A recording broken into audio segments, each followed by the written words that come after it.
오늘 말씀의 제목은 갈등입니다. 갈등. 주보에도 나와 있듯이 한자어를 기록하고 있는데요. 이 한자어의 의미를 보면 갈등이라는 뜻을 우리가 정확히 알 수 있습니다. 이 갈자는 칡입니다. 칡. 그리고 등자는 등나무입니다. 그러니까 칡과 등나무, 이 갈등입니다. 이 두 식물은 공통점이 있는데 같은 콩과 식물입니다. 그리고 어떻게 생존하냐면 다른 식물들을 감고 올라갑니다. 감고 올라가서 자기의 삶의 터전을, 생존의 터전을 마련을 하고 이제 얼마간의 시간이 지나면 그 감고 올라간 그 식물이 죽게 되는 것이죠. 그래서 칡이 한번 감고 등나무가 감고 올라가면 복잡해지는 것입니다. 근데 이 칡과 등나무가 같이 만나가지고 서로 감기 시작하면 보통 일이 아닌 것이지요.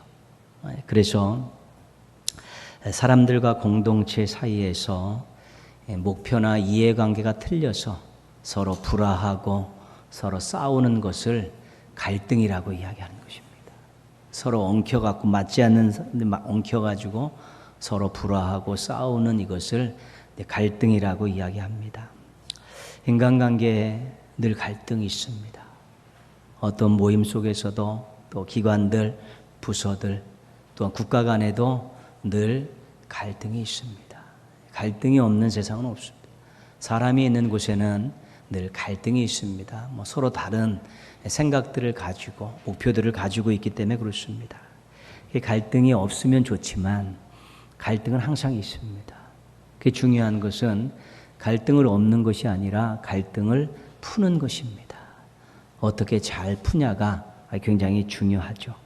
그래서 사람이 성숙하다, 그리고 어떤 공동체가 성숙하다, 그거의 척도가 여러 가지가 있는데 그 중에 하나가 갈등을 얼마나 잘 푸느냐인 것입니다. 사람들과 갈등이 생겼는데 그것을 잘 푸는 것, 성숙한 사람입니다. 그리고 어떤 공동체가 정말로 속에 문제가 생겨서 서로 갈등들이 있는데 그것들을 잘 풀어서 화합의 길로 나가면 그 공동체가 성숙한 것입니다.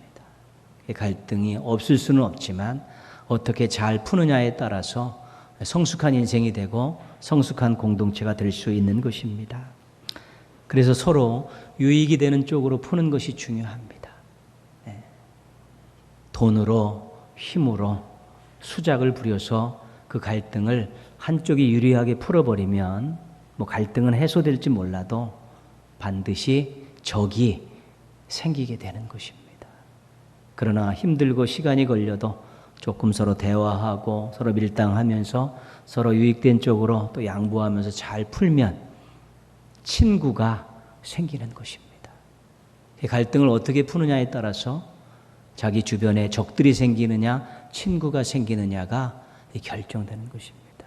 이 갈등을 잘 푸는 것이 너무 중요합니다. 신앙인들은 특히 인간관계 속에서 어떤 공동체에 속해서 갈등을 만드는 사람이 되어서는 안 됩니다. 갈등을 푸는 사람이 되어야지 갈등을 만드는 사람이 되어서는 안 되는 것입니다.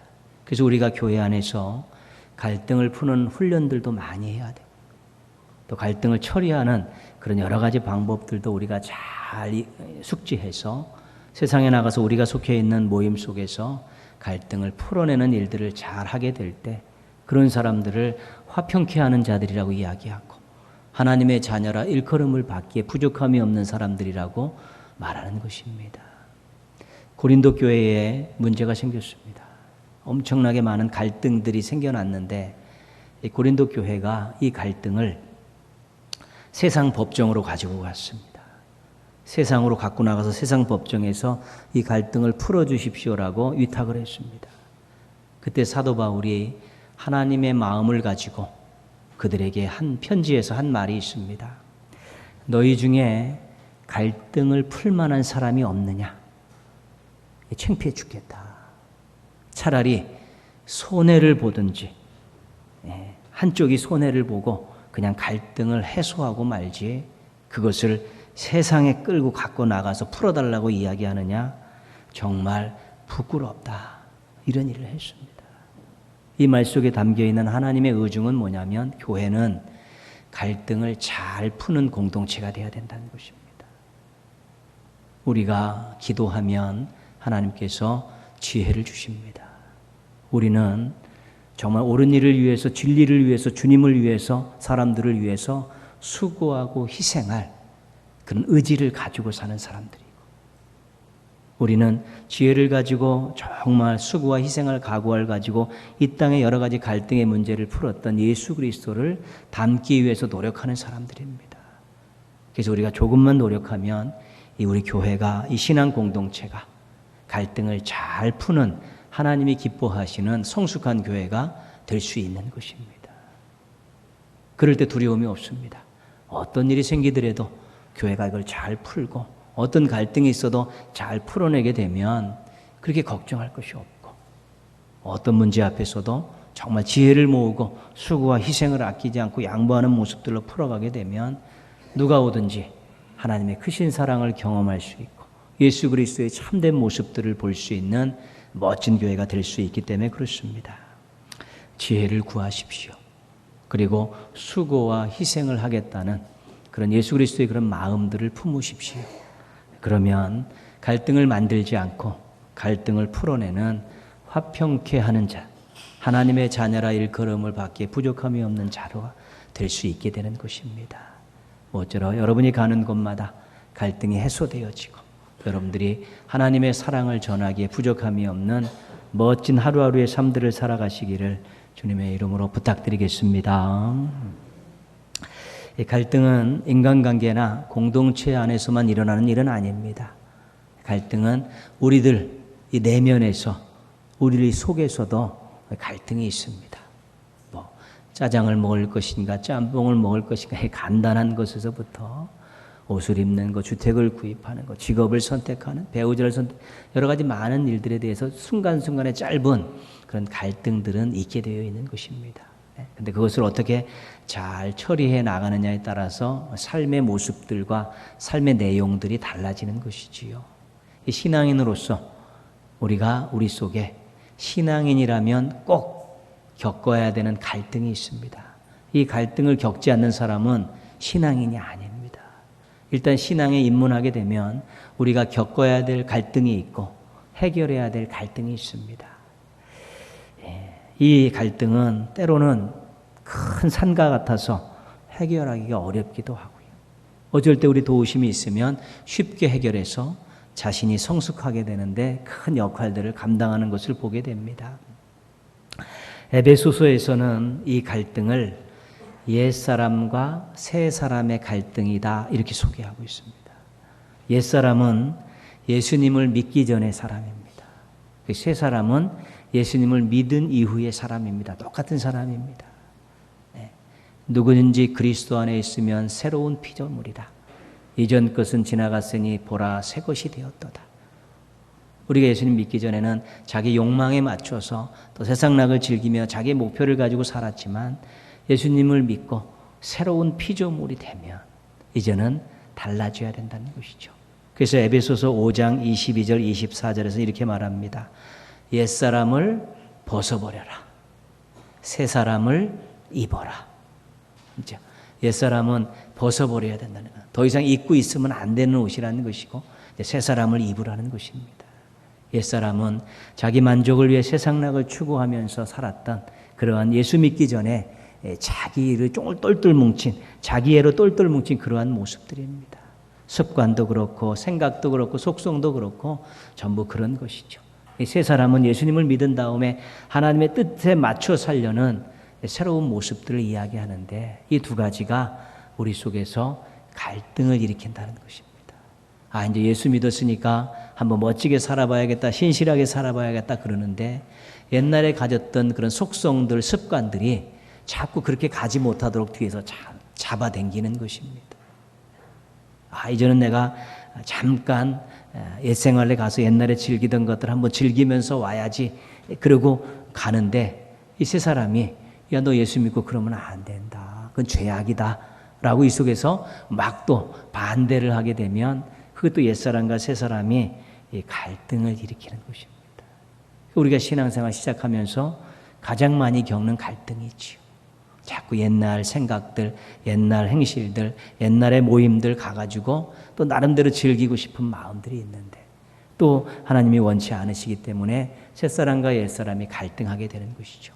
어떨 때는 고민하고 어쩔 때는 또 회개도 하고 어쩔 때는 또 감사하고 기뻐하기도 하면서 우리가 그렇게 점차로 성숙한 신앙인으로 지금 발전해 오고 있는 것입니다.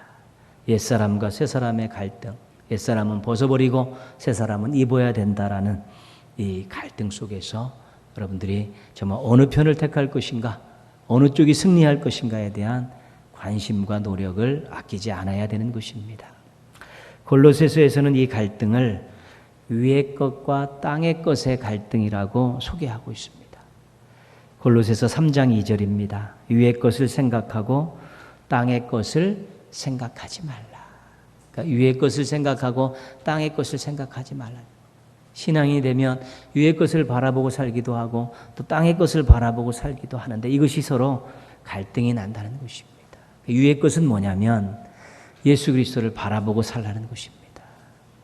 십자가에서 우리 죄를 위해서 죽으셨던 그 예수님께서 지금 하나님 우편에 앉아 계십니다.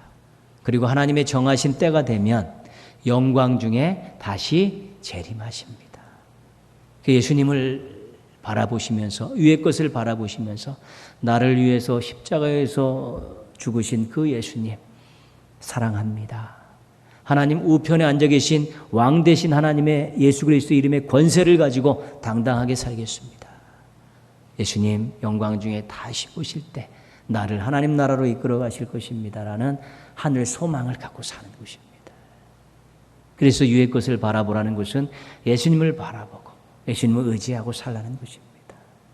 근데 땅의 것은 어떤 것인고 하면 땅의 것에 대한 내용들이 쭉 나와 있는데요.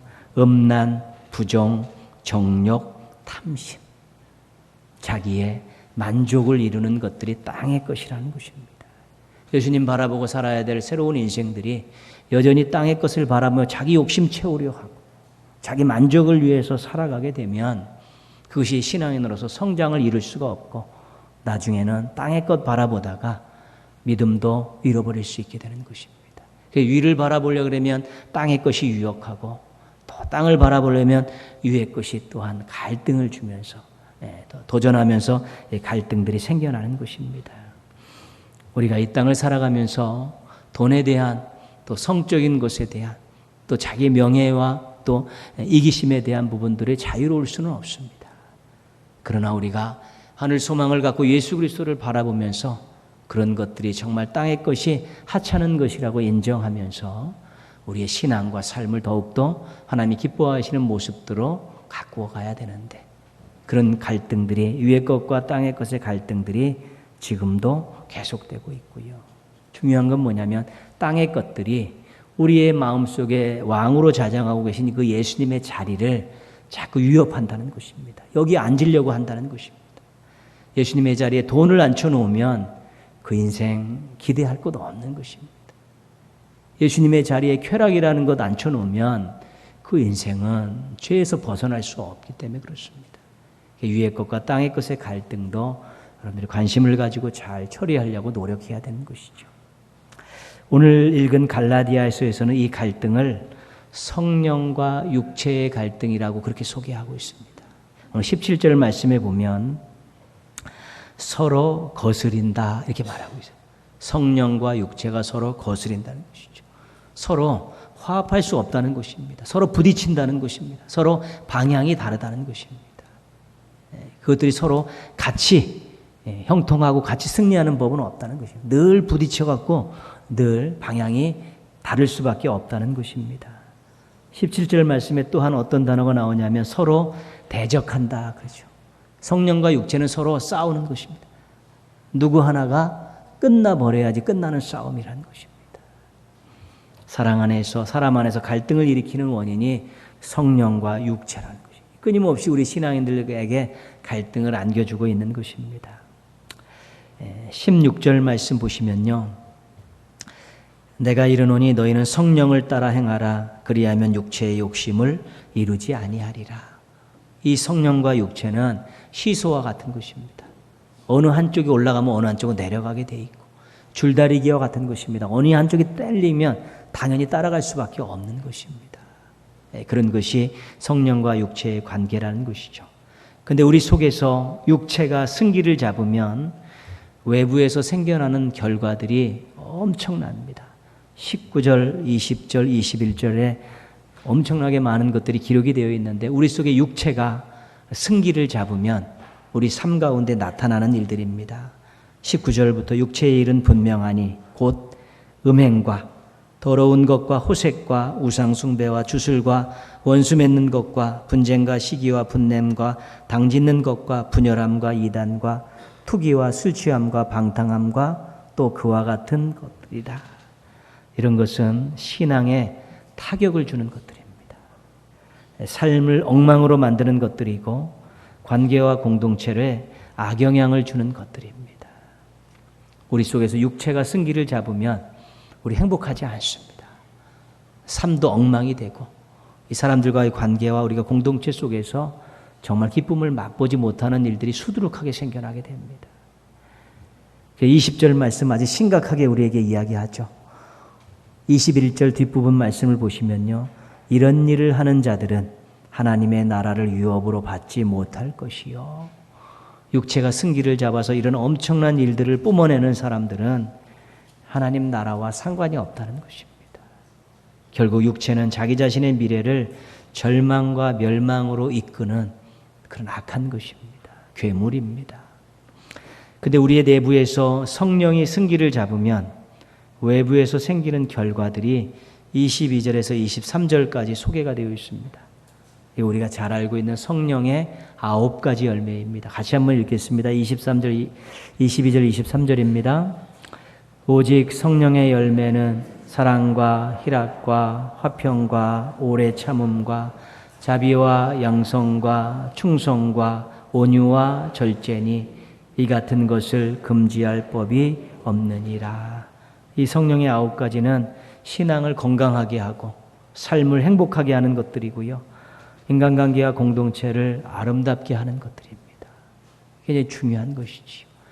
그러니까 우리가 삶을 살다가 이 사람이 어떤 행동을 하고 어떤 것들을 뿜어내는가를 보면 저 사람이 육체에 져서 사는 사람인가 성령에 붙들려 사는 사람인가가 보인다는 것입니다. 육체의 욕망에 사로잡혀서 가는 사람들이 뿜어내는 일상의 여러 가지 결과물들과 성령을 따라 행하는 사람들의 뿜어내는 일상의 결과들은 다를 수밖에 없는 것입니다. 어쩔 수 없어서 또 환경 때문에 사람 때문에 그렇게 핑계댈 수 있을지 몰라도 근본적으로는 본인 속에서 육체가 승기를 잡느냐 성령의 승기를 잡느냐에 따라서 자신의 삶 속에서 펼쳐지는 여러 가지 많은 일들이 어떻게 다양하게 나올 수밖에 없는 것입니다. 오늘 하나님 말씀은 우리 안에서 육체와 성령이 갈등을 하고 있다고 이야기하고 있습니다. 여러분은 어느 쪽이 승리하고 있습니까? 어느 쪽을 바라보고 있습니까? 어느 쪽에 무게중심을 두고 있고 어느 쪽을 환영하고 있습니까? 이것은 우리들 각자가 결정해야 되는 것입니다. 나는 성령님을 향해서 모든 것들을 다 투자하고 바라보고 의지하고 살겠습니다. 나는 육체를 향해서 나의 모든 것들을 다 투자하고 살겠습니다. 그거에 따라서 우리 삶 속에서 나타나는 열매들은 다를 수밖에 없는 것이고 우리가 긍정적으로 갈등을 해결해 놓지 않으면 우리 인생 자체도 행복하지 않은 것입니다. 그러면 어떻게 갈등을 해결하고 승리할 수 있는가? 오늘 16절 말씀 보시면요. 내가 이르노니 한 문장만 읽겠습니다. 너희는 성령을 따라 행하라. 18절 보시면요. 너희가 만일 성령의 인도하시는 바가 되면 그렇죠? 그러니까 성령을 따라 행하라. 성령의 인도함을 받으라. 이것이 우리 속에 있는 이 갈등을 해결하고 승리할 수 있는 방법이라고 제시하고 있습니다. 그럼 어떻게 하면 성령을 따라 살 수 있고 어떻게 하면 성령의 인도함을 받을 수 있는가? 첫 번째는 우리 성령님께서 하시는 일을 보면 압니다. 첫 번째는 믿음입니다. 믿음. 성령님께서는 믿음 사역을 하시는데 죄인인 우리 속에 오셔서 십자가에 달려 돌아가셨다가 사흘 만에 죽으신 예수님을 나의 구주로 믿게 하시는 분, 이 성령님께서 하시는 믿음 사역입니다. 내 속에 오셔서 예수 그리스도를 나의 구주로 영접하게 하시는 분이 성령님이십니다. 그래서 믿음을 주셔서 감사합니다. 믿음 때문에 구원해 주셔서 감사합니다. 믿음과 구원에 대한 감사와 감격이 있는 사람은 성령을 따라 행하는 사람이고 성령의 인도함을 받는 사람이고 성령 충만한 사람입니다.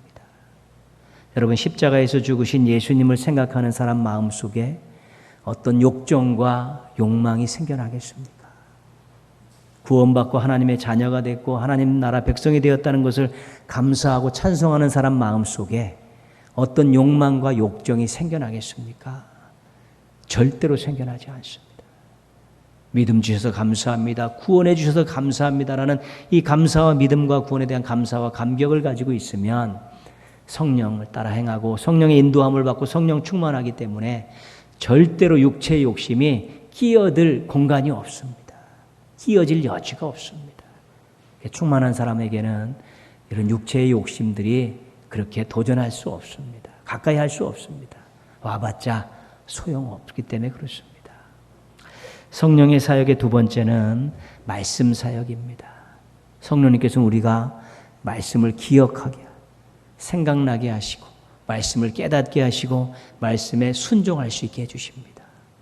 그래서 우리가 말씀을 가까이 하면서 말씀 충만한 모습으로 살게 되면서 정말 그러한 육체적인 그러한 욕망들을 우리가 얼마든지 말씀으로 해결할 수 있게 됩니다. 24절 말씀 중요한 말씀인데요. 의지입니다. 결단입니다. 같이 읽겠습니다. 그리스도 예수의 사람들은 육체와 함께 그 정욕과 탐심을 십자가에 못 박았느니라.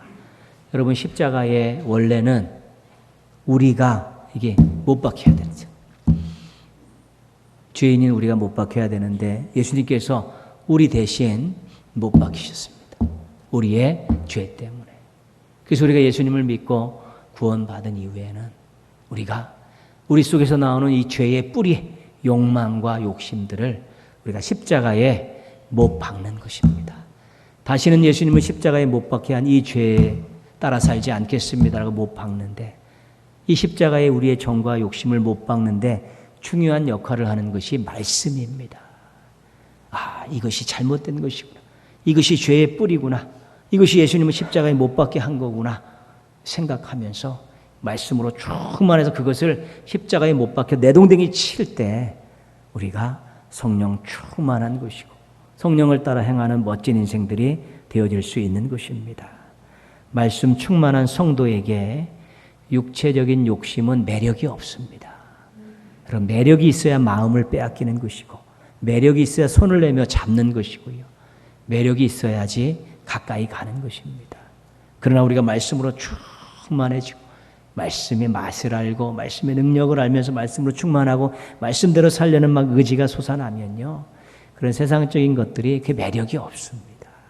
하찮게 보이고요, 아무것도 아니라고 그렇게 보여지는 것입니다. 우리가 육체의 욕망의 눈을 가지고 세상의 것들을 바라보면 매력이 있습니다. 가까이 하고 싶고 한번 해보고 싶은 마음들이 생깁니다. 그러나 말씀의 안경을 쓰고 그것들을 바라보면 너무 추잡하고 너무 한심한 것이고 그 결과가 어떠한 것이 빤히 보이기 때문에 절대로 매력을 느낄 수 없는 것입니다. 그 말씀을 사랑하고 말씀대로 살아가려는 사람들이 성령을 따라 행하는 사람이고 또 성령의 인도함을 받고 또 성령의 충만함을 경험하는 사람입니다. 그럼 당연히 승리할 수밖에 없지요. 세 번째, 성령님은 살리는 분입니다. 살리는 분, 생명사역입니다.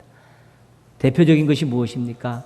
죄로 인해 죽을 수밖에 없는 우리 속에 오셔서 성령님께서 예수님을 믿게 하심으로 죄로 인해 죽을 우리들을 다시 살리셨습니다. 성령님께서 살린 대표적인 것이 우리 자신입니다. 성령님께서 믿음을 주셔서 살린 인생, 성령님께서 하신 대표적인 일입니다. 그래서 우리가 살리는 일에 관심을 갖고 살리는 일에 투자하게 되면 우리가 성령을 따라 행하고 성령님의 인도함을 받고 성령 충만할 수 있습니다. 살리는 일은 대표적인 것이 무엇입니까?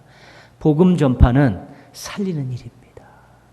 그래서 여러분들이 구주 되신 예수님을 소개하고 복음을 전하는 일들은 그 사람을 살리는 일이기 때문에 이 속이 좋습니다. 마음이 너무 좋습니다. 성령님께서 역사하시고 또 그 현장이 또 따뜻하고 아름다운 일들이 많이 일어나는 이유는 복음을 전하는 그곳은 살리는 일이고 살리는 그곳에는 성령님께서 역사하시기 때문에 전하는 사람의 마음도 행복하고 전하는 거기서 역사가 일어나서 내가 한마디 전했는데 그 사람이 마음 문을 열고 예수님을 영접하는 기도를 드리는 것들을 보게 되는 것입니다. 살리는 곳이기 때문에 그렇습니다. 우리가 하나님께서 만드신 이 자연들이 얼마나 많이 파괴되고 있습니까? 또 하나님이 만드신 생명들이 얼마나 무시당하고 경시당하고 생명 존엄함을 잃고 살아가고 있습니까? 이 땅을 살아가면 창조 세계를 살리는 일, 또 사람들의 생명을 존귀하게 여기고 살리는 그런 일들에 관심을 갖고 기도하고 노력할 때면 그 사람이 성령 충만한 사람입니다. 그 현장은 조금 고될 수 있고 힘들 수 있어도 거기서는 참으로 하나님이 주시는 하늘 평안함을 맛볼 수 있고 소망을 가질 수 있는 곳이 되는 것은 그 살리는 현장에 하나님께서 성령님께서 역사하시기 때문에 그렇습니다. 여러분, 실은 믿음의 공동체 안에서 우리가 서로 따뜻하게 사랑을 주고받고 살면 우리가 성령님의 인도함을 받고 성령 충만할 수 있습니다. 뭐 은사를 얻어야 성령 충만한 것이 아니고 산에 올라가서 나무 뿔을 뽑고 철야기 돌려야 성령 충만한 것이 아니라 우리 모임 가운데에서도 그 사람을 살리려고 그 사람이 하는 일들에 대해서 칭찬하고 격려하면서 그 사람의 길을 살려주고 흥을 돋구고요. 또 때로는 좋은 반향들을 보이면서 잘했다고 그러면서 정말 함께 기뻐해주는 그런 좋은 또한 반향들을 보이면서 그 사람을 한껏 살리는 일들을 하고 서로 그렇게 사랑을 주고받으면 그곳에서도 우리는 성령 충만함을 경험할 수 있는 것입니다.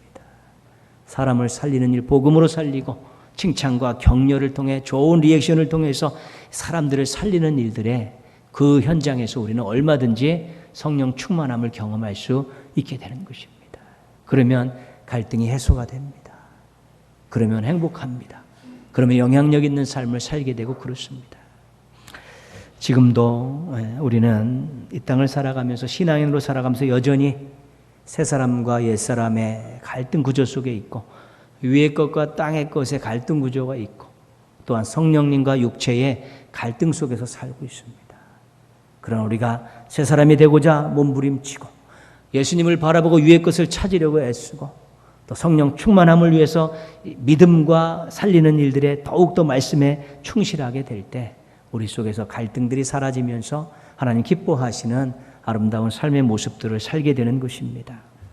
환경이 어려워지면 자신의 생존에 집중하게 되는 경우가 많습니다. 바쁘게 살다 보면 자신의 이익에 급급하게 되는 경우가 많습니다. 어쩔 수 없습니다. 인지상정입니다. 환경이 어렵고 힘들면 어떻게 내가 살아가야 되는가에 집중할 수밖에 없고요. 정신없이 살다 보면은 자신껏 챙기기에 바쁠 수밖에 없습니다. 그러다 보면 우리가 중요한 일들을 놓쳐버리게 되는데 그 중요한 것 중에 한 가지가 우리가 믿음, 말씀, 살리는 일 이런 것들을 소홀히 하게 되는 것입니다. 그럼 우리가 성령을 따라 행할 수 없고 우리의 갈등 구조 속에서 우리가 옛사람을 택하게 되고 땅의 것을 택하게 되고 육체를 택하게 되면서 또 한동안 힘든 삶을 살아갈 수밖에 없는 것입니다. 자기가 어느 쪽으로 가고 있는지도 잃어버릴 때도 있습니다. 내가 지금 세상을 향해 가고 있는지 예수 그리스도를 바라보고 가고 있는지 지금 내가 땅으로 내려가고 있는지 하늘로 올라가고 바라보고 있는지도 잃어버리고 살 때도 있는 것입니다. 그래 아무리 어렵고 힘들어도 정말로 내가 믿음의 감격을 가지고 살고 있고 또 내가 말씀에 대한 아주 열정을 가지고 살고 있고 살리는 일에 정말 조금이라도 실천하며 살고 있는가를 돌아보고 지금 내가 주님을 향해 가고 있는가 세상을 향해 가고 있는가도 한번 자기의 자리도 점검해 볼 때 우리가 중요한 일들을 다루면서 성령 충만하고 내적으로 우리가 갈등들이 해소되면서 우리가 행복한 인생으로 다른 사람을 행복하게 하는 인생으로 바뀌는 놀라운 일들을 경험할 수 있게 되는 것입니다. 갈등이 없는 사람은 없고 신앙인들은 반드시 이 갈등 구조 속에 살고 있습니다. 그러나 우리가 얼마든지 이 갈등을 해소할 수 있고 또 성령 충만할 수 있고 행복할 수 있고 또 행복을 전달해주는 멋진 인생이 되어질 수 있게 되는 것입니다. 성령님을 따라가고 있습니까? 육체를 따라가고 있습니까? 위를 바라보고 있습니까? 땅의 것을 바라보고 있습니까? 옛사람에 머물러 있습니까? 새사람을 입으려고 노력하고 있습니까? 자신의 자리와 위치를 잘 기억하시면서 이 갈등에서 승리하시고 갈등을 해소하셔서 성령 충만하시기를 바랍니다. 그리고 행복하고 많은 사람들과 공동체를 행복하게 하는 멋진 신앙인들 되시기를 주님의 이름으로 축원합니다. 기도하겠습니다.